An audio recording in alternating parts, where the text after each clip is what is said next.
Chapitre 4. Tout ce que je savais alors était qu'il allait devenir mon ami. Tout m'attirait vers lui, d'abord et avant tout, la gloire de son nom qui, pour moi, le distinguait de tous les autres garçons, y compris les Vaughan, comme j'eusse été plus attiré par la duchesse de Guermantes que par une madame Meunier. Puis la fierté de son maintien, ses manières, son élégance, sa beauté, et qui eût pu y rester, tout à fait insensible. Il me donnait fortement à croire que j'avais enfin trouvé quelqu'un qui répondait à mon idéal d'ami. Le problème était de l'attirer vers moi. Que pouvais-je lui offrir? À lui qui avait aimablement, mais avec fermeté, repoussé les aristocrates et le caviar. Comment pouvais-je le conquérir lorsqu'il était retranché derrière les barrières de la tradition, sa fierté naturelle et sa morgue acquise? De plus, il semblait parfaitement satisfait d'être seul et de rester à l'écart des autres élèves, auxquels il ne se mêlait que parce qu'il le fallait. Comment attirer son attention? Comment le pénétrer du fait que j'étais différent de ce morne troupeau? Comment le convaincre que moi seul devais être son ami? C'était là un problème auquel je n'avais aucune réponse précise. Je savais instinctivement qu'il me fallait me mettre en relief. Je commençais soudain à prendre un intérêt nouveau à ce qui se passait en classe. Normalement, j'étais heureux d'être abandonné à mes rêves, de n'être pas dérangé par des questions ou des problèmes, attendant que la cloche me libérât de ces fastidieuses besognes. Il n'y avait eu pour moi aucune raison particulière de faire impression sur mes camarades. Puisque je passais avec succès mes examens, qui ne me réclamaient pas un grand effort, pourquoi me donner du mal?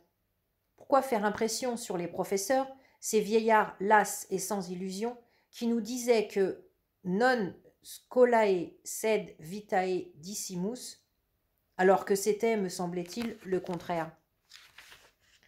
Mais je commençais donc à m'animer. Je saisissais l'occasion de me manifester chaque fois que j'avais quelque chose à dire.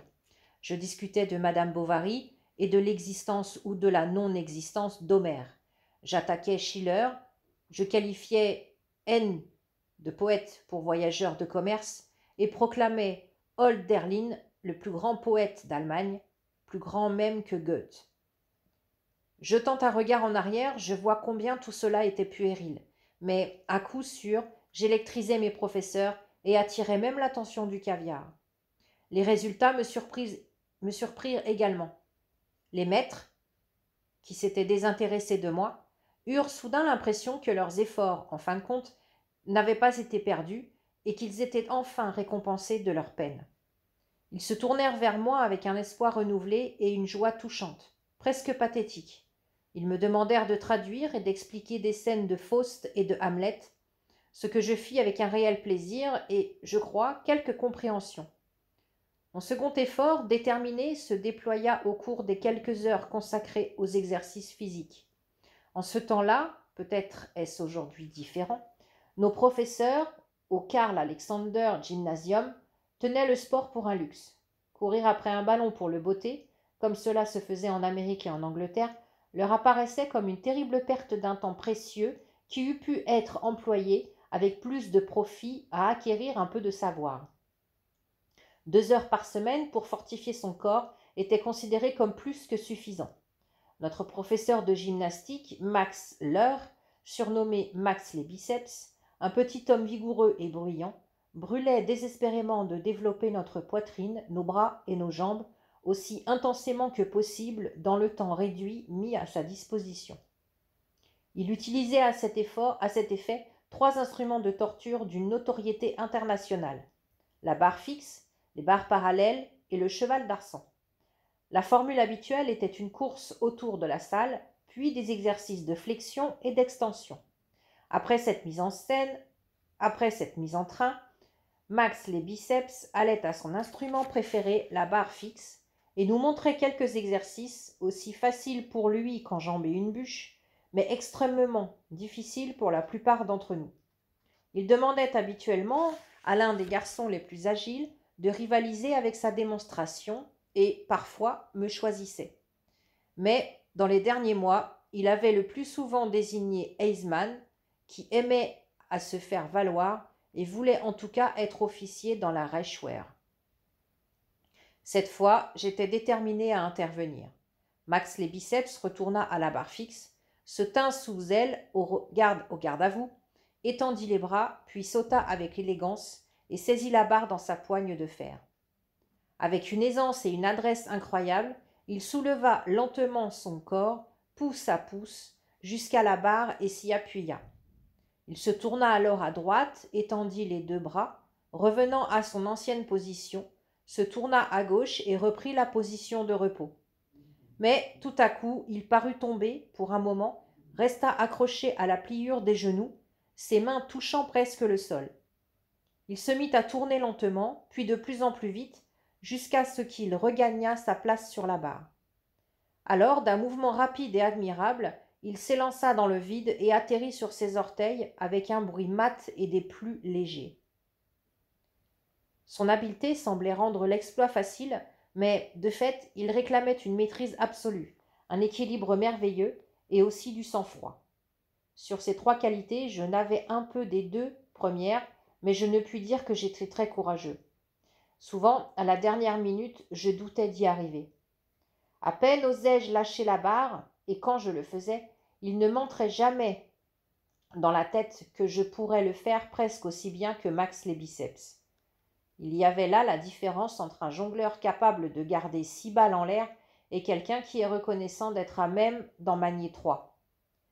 En cette occasion particulière, je fis un pas en avant dès que Max eut terminé sa démonstration et le regardai bien en face. Il hésita une seconde, puis « Schwartz » dit-il.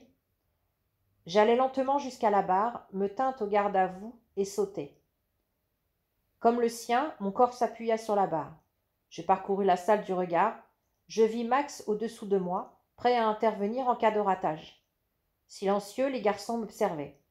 Je regardais Hohenfels, et quand je vis ses yeux fixés sur moi, je soulevai mon corps de droite à gauche, puis de gauche à droite, restai accroché à la pliure des genoux, puis me haussai sur la barre et m'y appuyai une seconde.